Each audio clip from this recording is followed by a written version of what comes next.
was a kid, I was absolutely scared that there was a shark at the deep end of the swimming pool, but to be honest, I think I'd rather face off against a shark than any of the stuff in this list. I'm Tilly from What Culture Horror, and these are the most terrifying horror movie swimming pool scenes. Number 9. The Faculty. It may often get overlooked and is definitely a film of its time, but The Faculty is an absolute romp of 90s horror. Directed by Robert Rodriguez, it borrows from great horrors of yesteryear, such as Invasion of the Body Snatchers. Paying on one of Body Snatchers' greatest tropes, The Faculty serves as somewhat of a whodunit, as both the audience and our central protagonists are left guessing as to which characters are themselves and which characters have been infected by the unknown alien queen. The final act of the movie shows that it is shy, naive transfer student Mary Beth who is in fact the alien scene, and in order to show her dominance, an amazing pool scene takes place. Chasing down Clea Duvall Stokely and Elijah Wood's Casey, the queen makes up ground by powering across an indoor pool before capturing Stokely in her tentacled grip. It's tense, it's terrifying, and it gave horror hounds the first true glimpse at the Faculty's big baddie. Number 8. Burnt Offerings. Even by 1970 standards, being able to stay in a huge house for only $900 for the entire summer seemed a little bit too good to be true, and that's exactly the case in this 1976 film. The one caveat to this residency is that the Rolfe family who stay at the house must provide meals for the 85-year-old mother of the sibling owners of this vast locale. But it's not just the old woman they have to keep an eye on, for the Rolfe clan themselves soon start to fall apart as the supernatural forces of the house start to take hold. As Burnt Offering starts to head towards the finish line, there is a scene that is the nightmare of any parent. With his wife Marion, played by the brilliant Karen Black, under the influence of the house, Oliver Reed's Ben is placed in a catatonic state and placed poolside while the pair's son takes a swim. As the water turns into powerful waves, young son Davy starts to drown, all while the helpless Ben is unable to do anything but watch on. Marion snaps out of her funk and is able to save her son, for now. The end of the film reveals that Davy and Ben both are dead, and Marion is now a permanent resident of the house. Number 7. All the Boys Love Mandy Lane. All the Boys Love Mandy Lane had a huge amount of hype surrounding it at one point in time, mainly because it was very difficult to get your hands on this Jonathan Levine-helmed picture. Having premiered at the Toronto International Film Festival in 2006, the distribution of the movie was hit by plentiful stumbling blocks, meaning the film was slowly drip-fed through different markets until becoming widely available in 2013. At the centre of All the Boys Love Mandy Lane is Mandy Lane. Depicted as a wholesome, sweet, all-American gal, she ends up in a whole lot of chaos when she and her friends go to a ranch for a little holiday and it all goes to hell. Before we get to the main carnage of the movie mind, there's a swimming pool set moment that isn't necessarily one filled with unnerving dread and tension, but one that's well worthy of inclusion here for the sheer jarring nature of it. After Adam Powell's Dylan convinces Mandy to attend his pool party, things go spectacularly sour for Lane's would-be suitor. So desperate to impress Mandy, a wasted Dylan jumps off the roof and into his swimming pool, only he misses.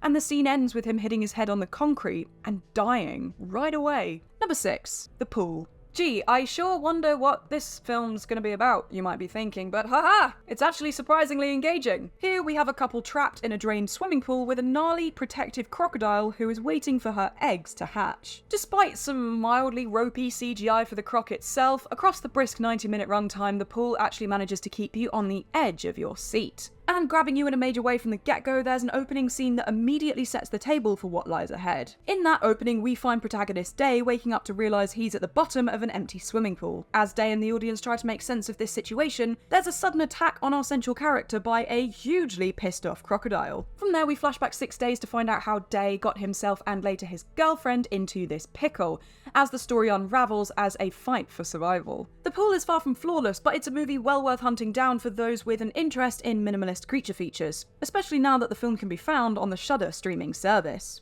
Number 5. The Strangers Prey at Night. Having spent 10 years in development hell by the time it finally reached our screens, The Strangers Prey at Night moved from its tight, claustrophobic, inside-house setting to a neon-drenched caravan park. This time out, it was a family unit headed up by Christina Hendricks and Martin Henderson who found themselves in the crosshairs of Man in the Mask, Pin-Up Girl and Dollface.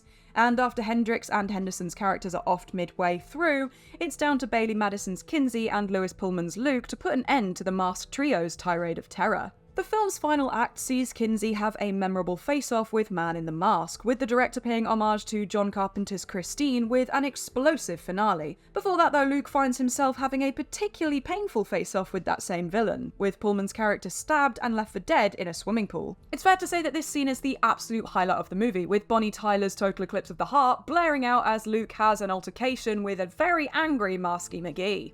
Number 4.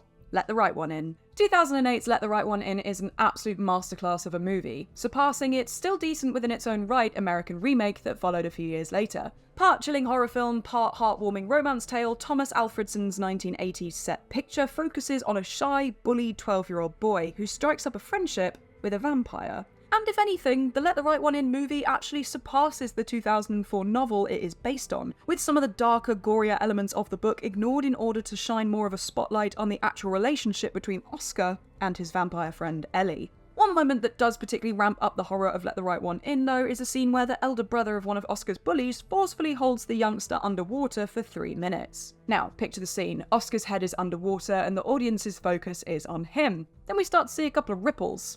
Not just ripples, but soon splashing. Nothing out of the ordinary there. It's a swimming pool, but then we see blood, lots more blood, and then someone's arm floats down in front of Oscar.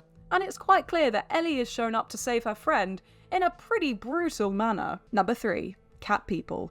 Whether it's the 1942 original or its do-over in 1982, Cat People offers one of the most iconic and terrifying pool scenes in cinema history. Being 40 years apart, these two pictures certainly have noticeable differences to them, yet one scene that they both share features Alice, played by Jane Randolph in 42, and by Annette O'Toole in 82, having an eerie encounter when going for a swim. Bobbing up and down in the water surrounded by darkness, Alice starts to see creepy shadows and shapes forming around her, as vicious snarls can be heard. Once our terrified swimmer shrieks in horror, it's Irina who's first on the scene. Once out of the pool, Alice realises with confusion that her robe has been ripped to smithereens, as it's revealed that Irene is descended from an ancient race of cat people. For whatever reason, however, the 1982 version of Cat People needlessly had Annette O'Toole topless for her big swimming scene, meaning it can't really be featured here. What can be featured though is the equally brilliant and slightly hilariously stiff upper lip 1942 version. Number 2. Phenomena. If you thought Poltergeist's swimming pool scene was bad, an entry that we've actually omitted from this list because it gets mentioned so many times, this next entry makes it look like a swim in the bloody kiddie pool. From legendary director Dario Argento, this 1985 film revolves around a young girl, Jennifer Connelly, at a Swiss boarding school who has the ability to communicate with bugs and insects.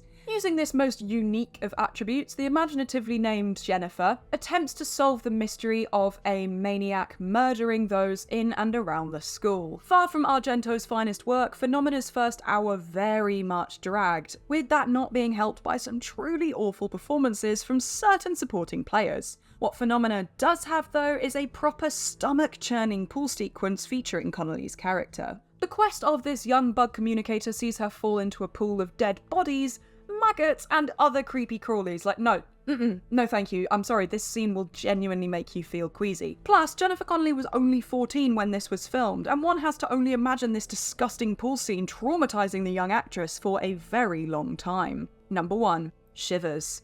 Never one to bring something formulaic to the table, David Cronenberg is a filmmaker famed for his creativity and ideas that are often as equally disgusting as they are genius. Front and centre when it comes to one of Cronenberg's most twisted movies is 1975's Shivers. Taking place in an elite apartment complex, the crux of this movie sees a turd-like parasite passed from person to person, causing the infected to become violent sexual deviants, intent on spreading this parasite to as many people as possible. Paul Hampton's Roger is a doctor in the middle of all of this, scouring the luxury apartment building in a desperate attempt to stop the spread of this parasite.